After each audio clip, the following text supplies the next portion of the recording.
1조 3,008억 원대 위자료? SK그룹의 최태원 회장과 그의 아내 노소영 관장의 위혼 위자료가 천문학적인 금액이라는 이야기가 나오면서 대한민국이 술렁이고 있습니다. 이들이 결혼할 당시만 해도 재벌가와 대통령과의 만남으로 세계의 결혼이라 불리며 많은 사람들의 이목을 끌었지만 현재는 엄청난 위혼 위자료로 세계의 이혼이라고 불리고 있죠. 고 최종현 SK 선대회장의 장남인 최태원 회장과 고 노태우 전 대통령의 딸인 노소영 관장은 미국에서 유학 중에 인연을 맺은 후 결혼하게 되면서 행복한 결혼 생활을 할 것이라고 많은 사람들은 생각했습니다. 하지만 이들의 행복은 오래가지 못했는데요. 이들에게 무슨 일이 있었던 것일까요? 오늘은 세기의 결혼, 세기의 이혼으로 대한민국을 떠들썩하게 하고 있는 최태원, 노소영 부부에 대한 이야기입니다. 스물탱이!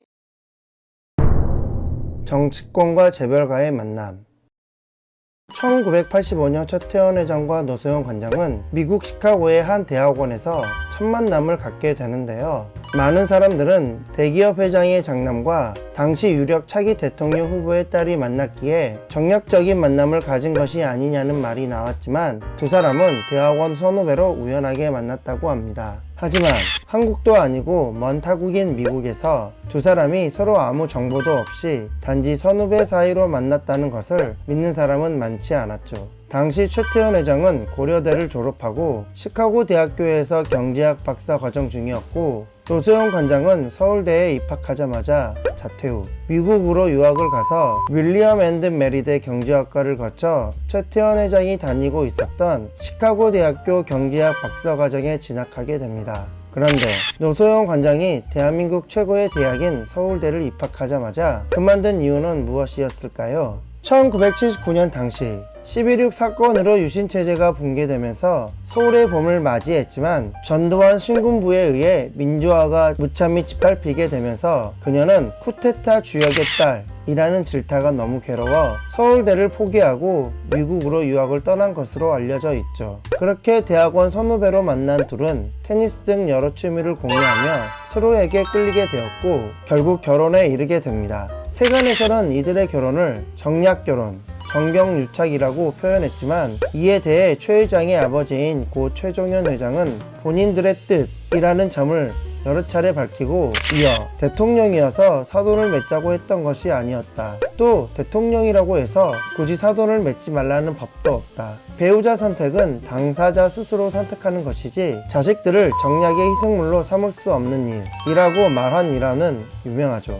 이후 최태원 회장과 노소영 관장은 대통령이 취임한 지 7개월 만인 1988년 9월 13일 청와대 영빈관에서 결혼식을 올리게 됩니다.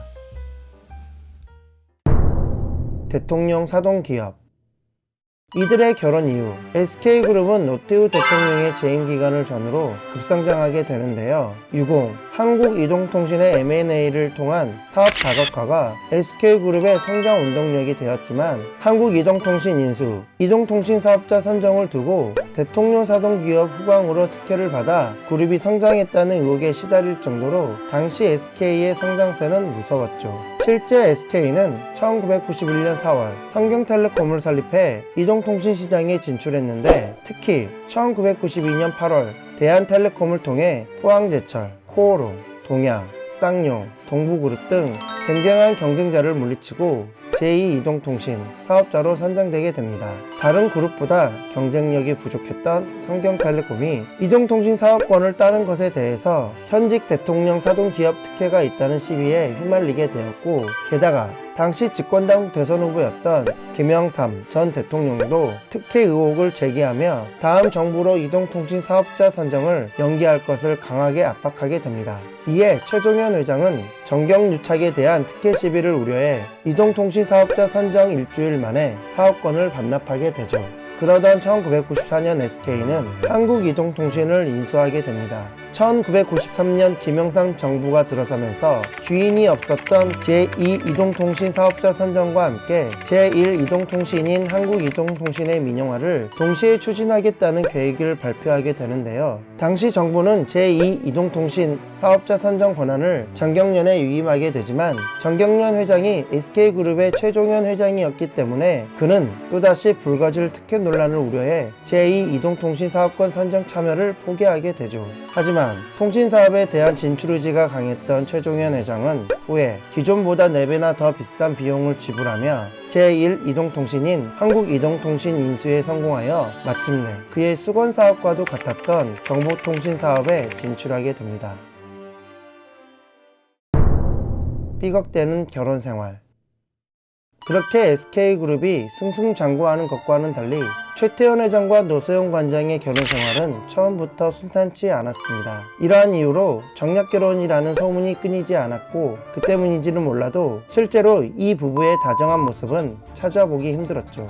허나 두 딸과 한 명의 아들을 차례로 출산하면서 이들의 관계에는 문제가 없어 보였지만 두 사람의 불화설은 끊이지 않았습니다. 그러던 2012년 최 회장이 횡령 혐의로 경찰 수사를 받게 되면서 이들의 파경 조짐이 세간에 알려지게 되는데요. 당시 최 회장과 노 관장은 별거 상태에 들어간 지 이미 오래며 사실상 이혼 절차만 남았다는 소문이 팽배했죠. 2013년 1월 최 회장이 노 관장을 상대로 한 이혼 청구 소송 소장을 작성하며 이혼을 진행하려고 했지만 그가 선물 투자를 위한 회사 자금 횡령 혐의로 징역 4년을 선고받고 법정 구속되면서 이들의 이혼은 세간의 관심 속에서 멀어지게 됩니다. 이후 2015년 8월 13일 광복 70주년 특별사면 대상에 포함되며 다시 회장직으로 복귀한 최 회장은 2015년 12월 세계일보에 보낸 편지에서 4살에 숨겨놓은 딸이 있었다는 사실과 함께 노 관장과 이혼을 고려 중이라는 충격적인 발표를 하게 되는데요. 그의 편지에는 한간의 소문대로 저의 결혼 생활은 순탄치 않았다. 그것을 현명하게 극복하지 못한 저의 부족함 때문에 저와 노 관장은 10년 넘게 깊은 골을 사이에 두고 지내왔다. 그러던 중 우연히 마음의 위로가 되는 한 사람을 만났고 수년 전 저와 그 사람과의 사이에 아이가 태어났다. 제 잘못으로 만인의 축복을 받지 못하게 되어버렸지만 적어도 저의 보살핌을 받아야 할 어린아이와 아이 엄마를 책임지려고 한다. 라며 자신의 속내를 털어놓게 되죠. 그리하여 최 회장은 2017년 법원에 이혼 조정을 신청하였으나 노 관장이 가정을 지키겠다며 이혼 반대 입장을 드러내며 이들 부부의 불화는 이렇게 기정사실이 되어버렸습니다. 하지만 가정을 지키겠다며 바람난 남편의 옥바라지까지 했던 노 관장도 결국 힘에 부쳤을까요? 더 이상 희망이 보이지 않게 되었다는 이유로 2020년 초 최 회장을 상대로 이혼 및 위자료, 재산 분할 청구에 관한 소송을 제기하게 됩니다.